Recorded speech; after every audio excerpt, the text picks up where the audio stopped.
Hey there, and welcome to another series or another video in the DIY competitive series um, that I've been running. This is basically for any business that wants to do competitive intelligence internally. Um, So my name is Finbarr and I run Finbarr.co. So I have my own business that is basically offers competitive intelligence as a service to seven-figure and above businesses. Um, Today's short presentation is going to run through like my process and steps for a very common business topic that I've been asked to do competitive research for quite a bit.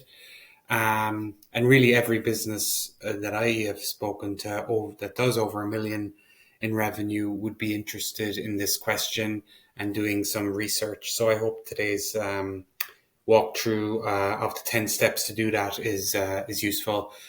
Today's topic is to identify the key differentiators between your products and those of your competitors. So let's go through the 10 crucial steps to, gain the insights you need into your competitors and develop the plans to enhance your market position long term if you do this analysis and, follow the recommendations that you get from it as well. Just before I go through the 10 steps, here is what I like to do before through every one of these videos in this competitive series. And it's just a quick reminder of the main things that I see from people that I have worked with that are maybe unaware of what, competitive analysis is, or maybe just doing this this analysis for the first time or competitive intelligence for the first time. And these are just some best practices. And there's six of them, and I just like to, quickly run through them. The first one is competitive research may seem dull at times.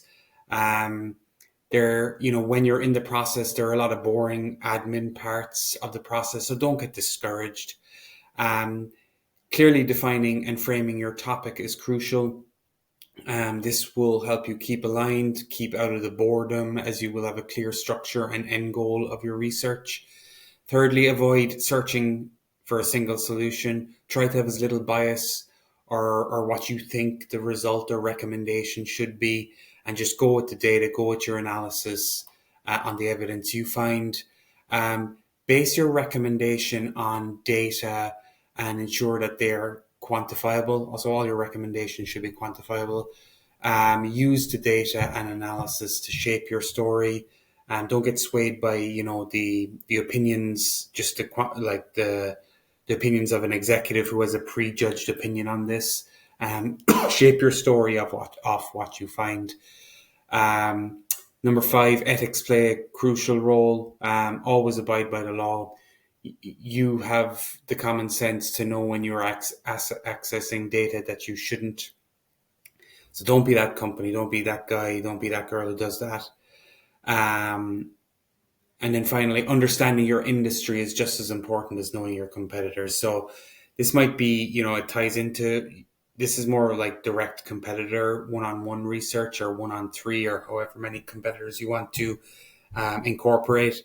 But don't compare yourself to companies in different industries with different customers at like different growth rates to you. It's just not going to be beneficial to you, and the crossover is just not applicable and won't be useful.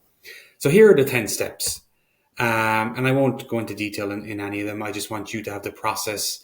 And there is a free guide in the video description. Just download that when you want to actually start this and answer this question for your own company.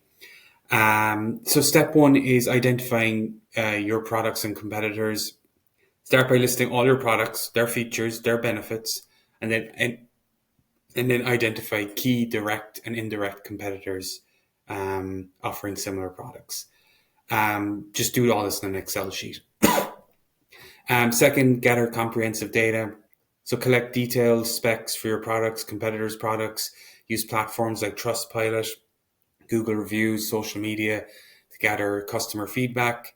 Review brochures, websites, ads, promotional content.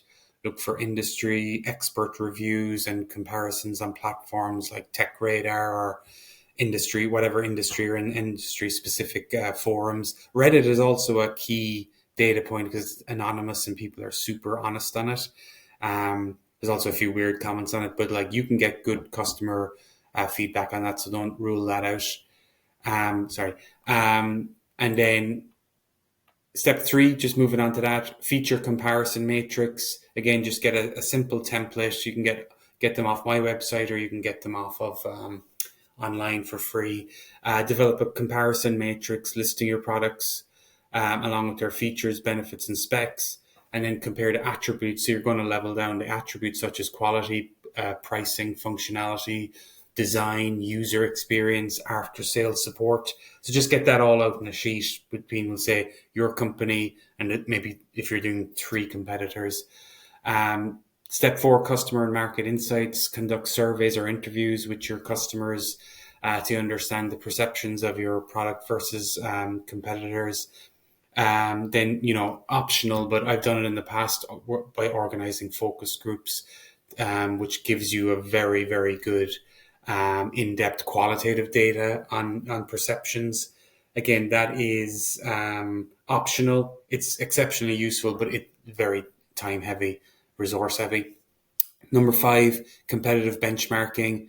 So just identify the metrics that you want to track and that are publicly available that you can track. Customer satisfaction, innovation rate, like how many patents they kind of file, and compare your performance against competitors. And then onto the number 6. So number 6, apologies. So identify the USPs. So determine the unique value propositions of your products. Identify benefits that are unique to your products and not offered by competitors. So what makes you unique is basically what you're trying to find out. What makes your competitors unique? 7, advanced tools and analytics. I use natural language processing tools to analyze some sentiment from reviews, social media mentions. That's if there's a ton of them. I find that good, and it gives you a nice, snappy recommendations. Monitor social media for discussions live discussions essentially, and you can get alerts and stuff like that for different competitors as well as yourself.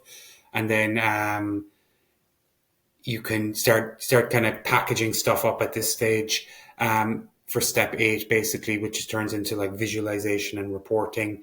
Create visual comparison charts. These will all go into your kind of recommendations and report for your executive or your business owner at the end of as a final outcome of your research. So start kind of doing the reports, doing the visualization, doing some heat maps. I always go across well. So compile all those findings and start thinking about the recommendations and the strategic insights, like how could we implement this in our business, or where could we kind of get some things that we learned and kind of move it into our own operations or insight, just general insights in general. So step 9, then again, that's the recommendations part. Create your report. This is where you kind of package up everything. Emphasize your product's unique features and benefits. Identify any areas where competitors may have an advantage and develop strategies to address these gaps. Educate your customers about the unique benefits and features of your products through targeted marketing campaigns. So you can build all these recommendations and things you should do in your report. And then number 10, as always, is the continuous monitoring phase. Don't let all this good work go to waste. You found out a lot more about your competitors, even about yourself during this process. Let's do continuous monitoring and improvement. Don't need to be, every few months, maybe once a year, look back on this. There's tons of different competitive questions. This is just one of them, but it's a key one. I find it's a very popular one. So make sure you just monitor it continuously. I hope this was useful. As always, I'm here for any questions or assistance you need. I offer competitive intelligence as a service, so I'd love to help any 7-figure and above businesses. Many thanks, and have a great day. Thanks for listening.